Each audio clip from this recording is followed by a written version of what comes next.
Dimanche 8 septembre 2013, Madame, Messieurs, bonsoir. Merci de votre fidélité. Bienvenue dans ce nouveau numéro de Pulsation Week-end. À la une de l'actualité, sauf coup de théâtre, l'Assemblée des députés devrait adopter ce dimanche l'article 245 de la loi électorale, modifié par la commission spéciale qui était chargée d'analyser le document. Suivant les modifications, les mandats des sénateurs élus en 2009 pour un mandat de 6 ans devront rester à leur poste jusqu'au deuxième lundi de janvier 2015, ont indiqué les députés Abel Descollines du PSP et Francner Denius du PRI. Même son de cloche du côté du secrétariat de la Chambre basse, le projet de loi électorale sera adopté par les députés et transmis au Sénat pour les suites nécessaires, a indiqué le premier secrétaire du bureau de la Chambre basse, Bloc Thérophile, très confiant. Il écarte toute possibilité que le Parlement soit déclaré caduc au deuxième lundi de janvier de l'année prochaine. Un groupe de 13 députés propose la mise en accusation du président de la République Michel Martelly, du Premier ministre Laurent Lamotte et du ministre de la Justice et de la Sécurité publique Jean-Ronel Sanon pour parjure, violation systématique de la Constitution, abus de pouvoir, empiètement dans le champ d'action souveraine du pouvoir judiciaire, crime contre la Constitution, donc pour crime de haute trahison. Le document est paraphé notamment par les députés Levaillant Louis Jeune, Garda Benjamin, Danton Léger, Sorel Jacinthe et Sadraque Dieudonné. L'ancien ministre de la Justice, Paul Denis, applaudit la démarche de ces députés. Il est important que des dispositions soient prises pour empêcher le président de la République de mettre à exécution son plan dictatorial, affirme le conseiller de l'unité qui appelle à la mobilisation contre le régime en place. Le Congrès américain va plancher sur le dossier syrien à partir de ce lundi 9 septembre. Barack Obama veut convaincre les parlementaires d'approuver officiellement le principe d'une intervention en Syrie après l'attaque chimique du 21 août. Des milliers de manifestants étaient dans les rues des principales villes du Brésil samedi, jour de l'indépendance, pour dénoncer la corruption. Des heurts ont éclaté entre forces de l'ordre et protestataires, faisant une quinzaine de blessés et conduisant à 77 arrestations. Dans l'actualité sportive, la ville de Tokyo a été désignée samedi pour organiser les Jeux olympiques de 2020. La cité japonaise l'a emporté devant Istanbul et Madrid. Madame, Messieurs, restez branchés pour le développement de ces titres et de bien d'autres.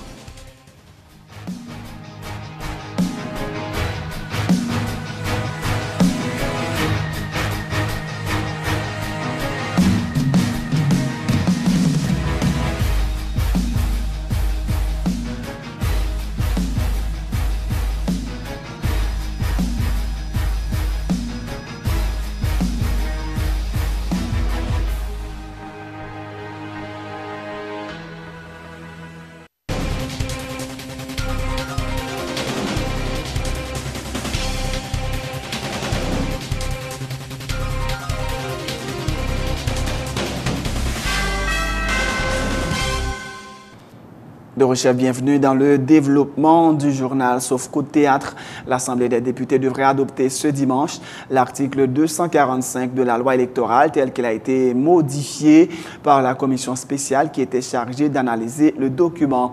Suivant les modifications apportées par les commissaires, les sénateurs élus en 2009 pour un mandat de 6 ans devront rester à leur poste jusqu'au deuxième lundi de janvier 2015. Les députés travailleront toute la nuit s'il le faut pour finaliser le vote du projet de loi, de manière à transmettre le document au Sénat avant d'aller en vacances ce lundi 9 septembre. C'est ce qu'ont indiqué les députés Abel Descollines du PSP et Francner Denius du PRI. Nous décréter la permanence pendant tout le week-end, je n'ai même qu'à constater. Donc nous voter déjà près de 130 articles et nous espérer avant la fin de la session parlementaire, d'ici lundi, n'a bouclé votre loi électorale. Le compromis est en cours, c'est vrai, son article qui suscitait des remous d'un côté comme de l'autre. Donc dans le niveau bloc politique, mais il faut que nous disions la préoccupation aujourd'hui, dans le cadre de votre loi électorale, d'y aller au-delà de bloc politique, qu'il s'agisse de PSP, qu'il s'agisse de prix ou de PEP, c'est une question de conviction personnelle, de compréhension chaque député de réalité. C'est pas vraiment une question de bloc, mais en tout cas, nous partis à la recherche de compromis et nous espérons que il y a un compromis qui joindre pour d'abord permettre que votre loi électorale ça n'ait pas engendré en crise, n'ait pas engendré en instabilité et que n'ait pas occasionné somme toute un déchirement entre les différentes branches du pouvoir. Nous là, nous travaillons vendredi et nous travaillons samedi et jeudi dimanche là, nous encore là et nous avons avancé d'ici demain et fermeture et session n'a pas et fin voter et ensemble de textes pour nous acheminer le bail Sénat. L'article 245 quand c'est un pile projecteur sous lui, est-ce que pour être très vigilant, est-ce que nous déjà jouons un compromis pour ne pas perdre trop de temps dans ça? Bon, c'est une étape qui fait déjà parce que le niveau rapport là, il était proposé pour l'article ça et nous tout simplement enlever lui. Ouais, et article qui remettait en question mandat et sénateur.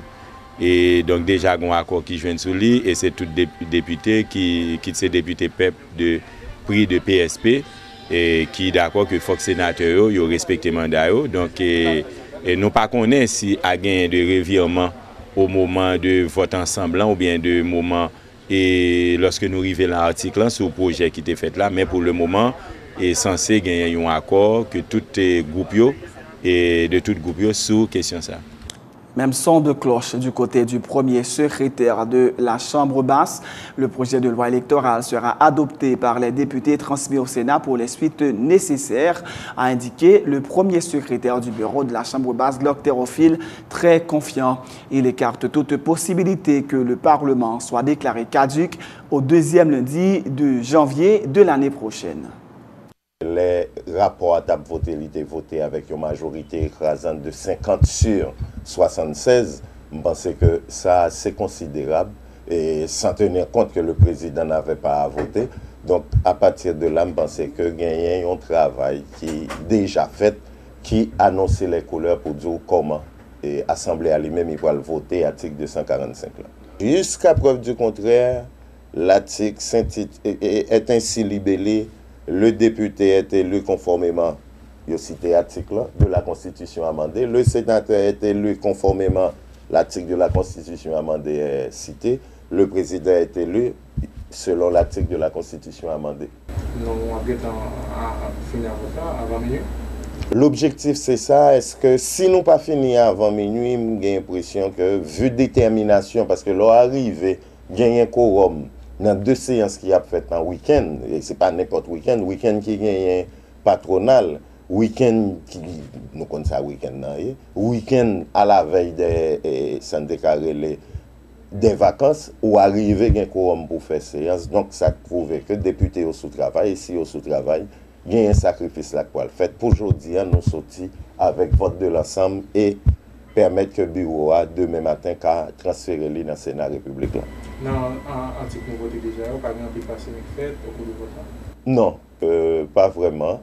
Il y a des légers changements, il y a des légères modifications ou propositions qui potaient, qui ont changé l'âge, tant qu'au montant qui était là dans 1 500 000, 200 000, qui changeait, qui viennent à 500 000, 200 000, 100 000. Et pas même 100 000, 50 000 pour députés, 100 000 pour sénateurs, 500 000 pour président et 25 000 ou 5 000 pour Kazek et pour les AZEC, si je ne me trompe pas, c'est 200 gouttes. Donc là, c'est changement chiffre, mais l'idée reste et demeure la même.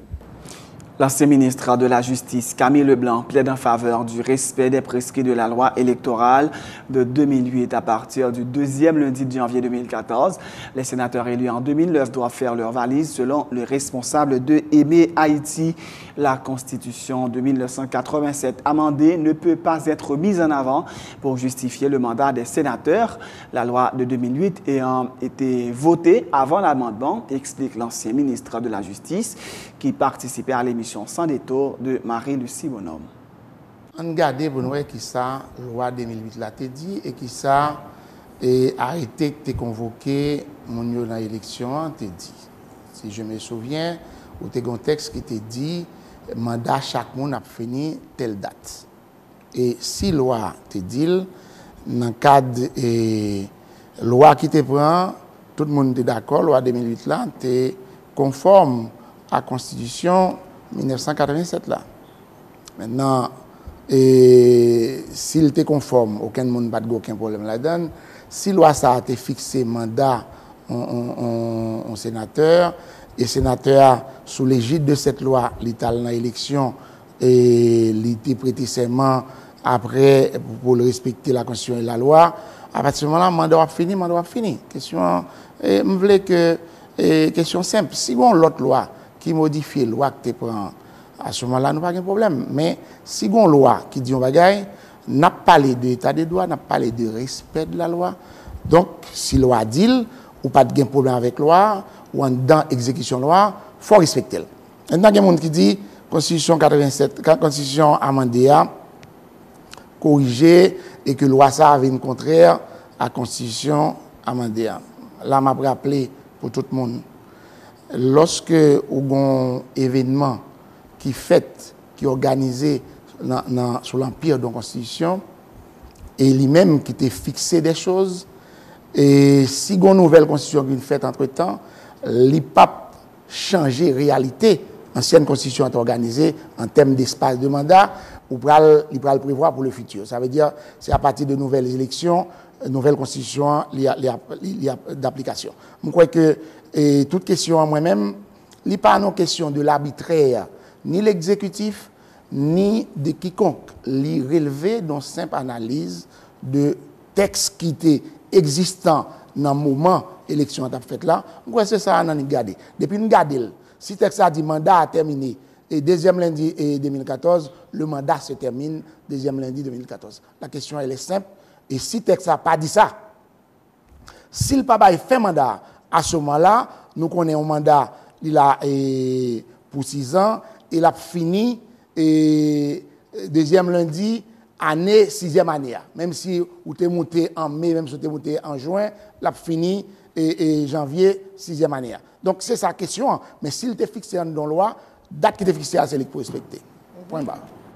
Un groupe de 13 députés propose la mise en accusation du président de la République, Michel Martelly, du Premier ministre Laurent Lamotte et du ministre de la Justice et de la Sécurité publique, Jean-Renel Sanon, pour parjure, violation systématique de la Constitution, abus de pouvoir, empiètement dans le champ d'action souveraine du pouvoir judiciaire, crime contre la Constitution, donc pour crime de haute trahison. Le document est paraphé notamment par les députés Levaillant Louis-Jeune, Garda Benjamin, Danton Léger, Sorel Jacinthe et Sadraque Dieudonné. Le président du prix, qui intervenait à Sans Détour ce dimanche, a fourni des explications sur une telle initiative alors que les députés partent en vacances. Nous sommes des députés responsables, des députés qui vendent mandat populaire noir et pour des perles, voire pour des plats de lentilles. Et nous faisons demande formelle auprès de la Chambre des députés pour les mettre en accusation le président de la République, le Premier ministre et le ministre de la Justice. Et son bagage historique, et puisque depuis la mise en vigueur de la Constitution de 1987, pas jamais on demande comme ça. Et qui fait, c'est pas parce que le président n'a pas de jamais commettre dérive, tout simplement, pas de gagner d'un député qui était assez courageux, qui a assez de conviction pour te faire ça. Donc, nous-mêmes, nous prenons courage à demain. Et c'est prérogative, nous, un président qui fait toute qualité des autres dans le pays. Et depuis le commencer, c'est des dérives que l'on commet. Le président passe instruction au directeur du CONATEL pour lui faire sortir une note circulaire qui demandait à toute maison de transfert, à toute compagnie de téléphonie mobile pour collecter taxes en dehors de la Constitution, alors que la Constitution lit on ne peut plus clair. Mais pour ça, je dis, nous venons avec là, parce que ça, sont décisions qui datent. Ça, c'est entre autres, ça nous mettait. Certainement, nous ne pouvons pas mettre le président en accusation, parce que nous voulons mettre en accusation. Il faut que tu gagnes des motifs. Parce que ça va très mal tomber. Côté n'a parlé de nécessité ou dialogue, même dit très mal tombé, mais nous connaissons pas vraiment quelle chance pour nous aboutir à ça du fait de la configuration de la Chambre des députés. Et puis l'autre question est pour encore, est-ce que l'homme tourné en janvier, c'est ça la tour d'actualité? L'homme ne va pas assumer responsabilité ou pas doué à penser à ça mon dit, à ça mon le fait, ni penser à la responsabilité de l'autre monde. Ou même ou une responsabilité ou assumer responsabilité. Assemblée a une responsabilité pâle.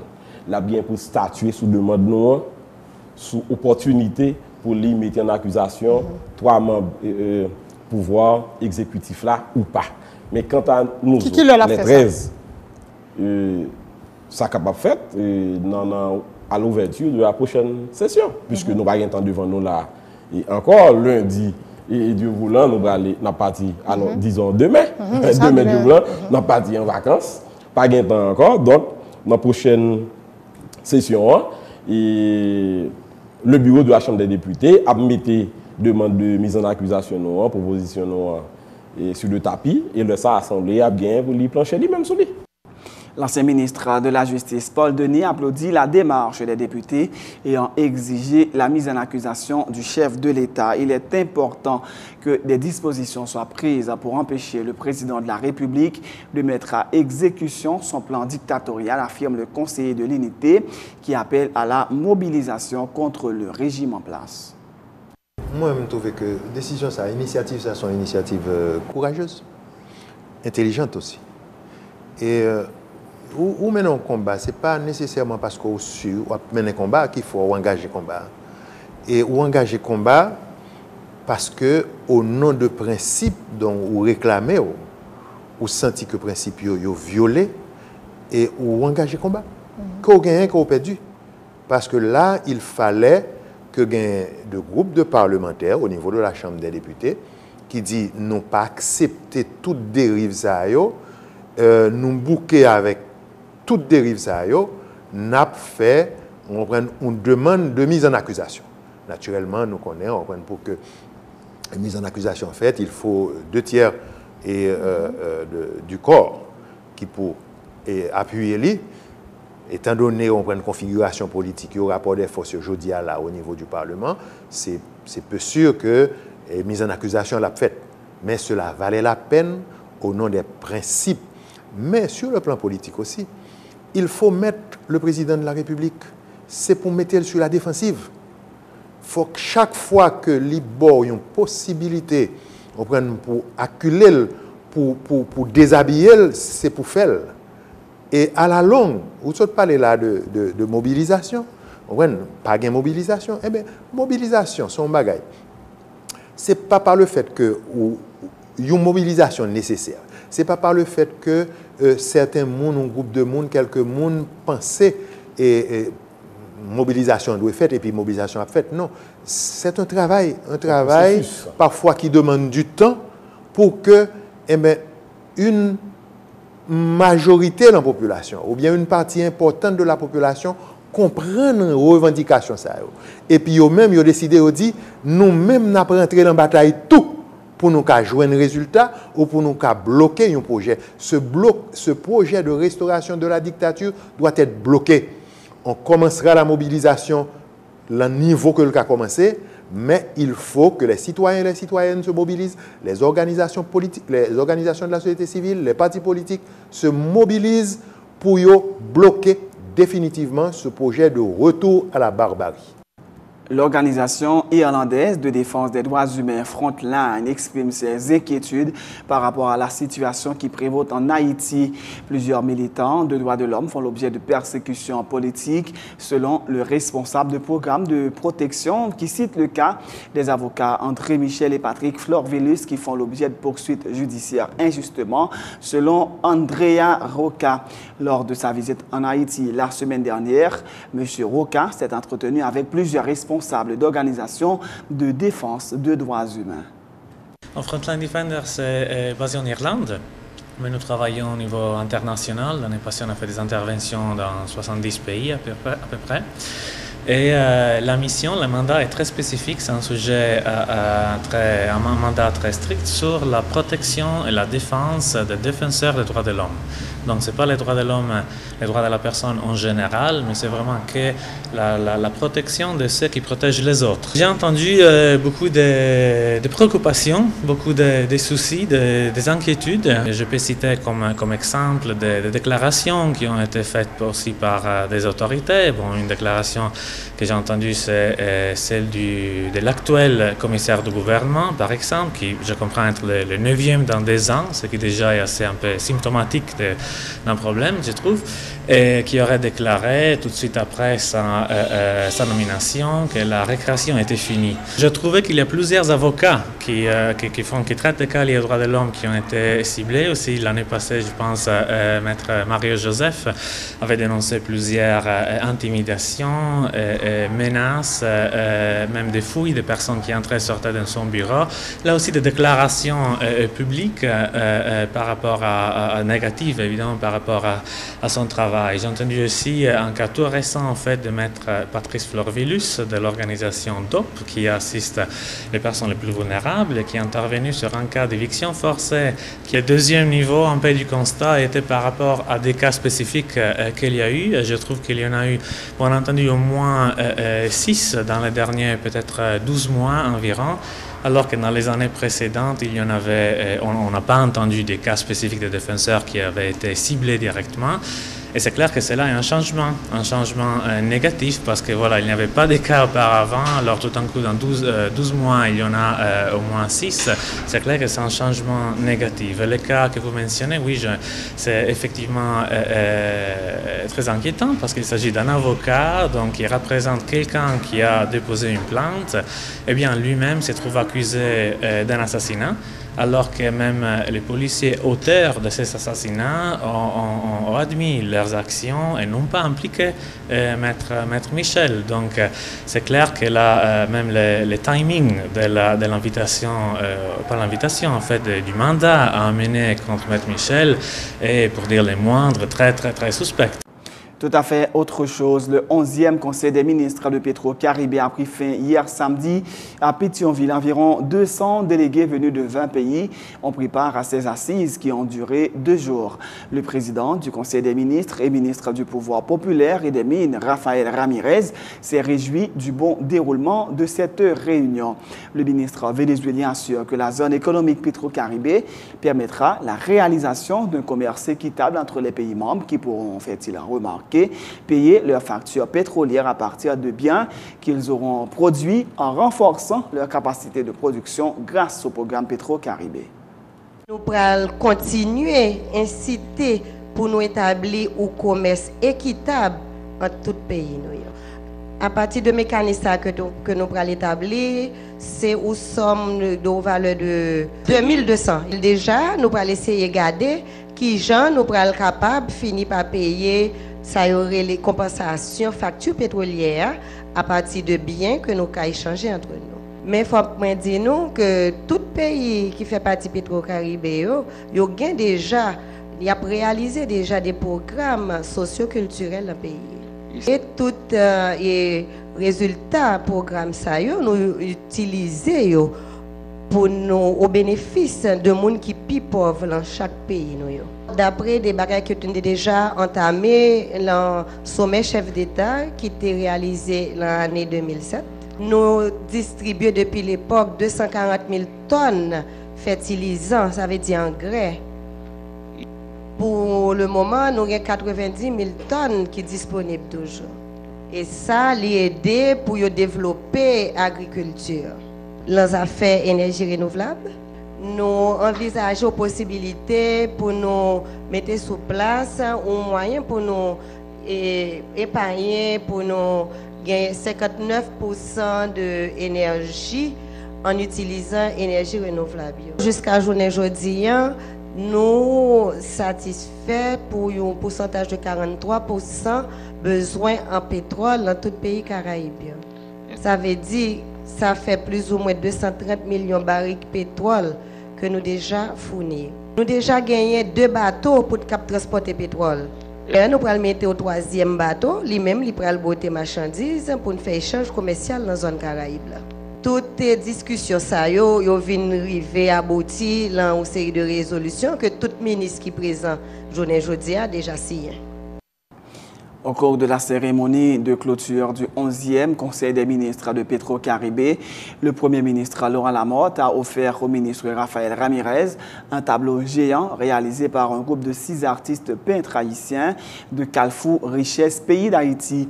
Il s'agit de Dominique Joseph, Islande Henry, Walgens Pierre-Jean, Vladimir Pascal, Papouche Romulus et Ruidmayer Saint-Paul.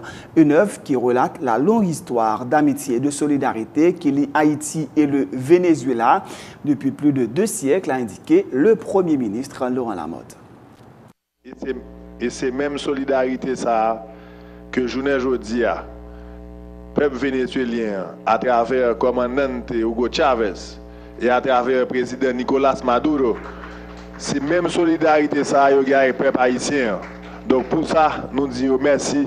Et ça, c'est un petit geste, tout petit. Et moi, merci à Tissio qui fait tableau ça rapidement et bel tableau ça, me féliciter nous pour belles œuvres ça nous fait en guise de solidarité et honneur que nous sommes contents que ministre là, avec toute délégation la journée aujourd'hui ensemble avec nous pour honorer Haïti. C'est la fin de ce journal. Juste avant de vous quitter, voici le rappel des titres. Sauf qu'au théâtre, l'Assemblée des députés devrait adopter ce dimanche l'article 245 de la loi électorale modifié par la commission spéciale qui était chargée d'analyser le document.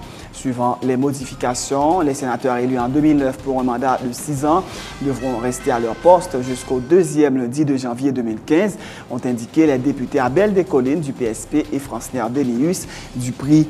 Même son de cloche du côté du secrétariat de la Chambre basse.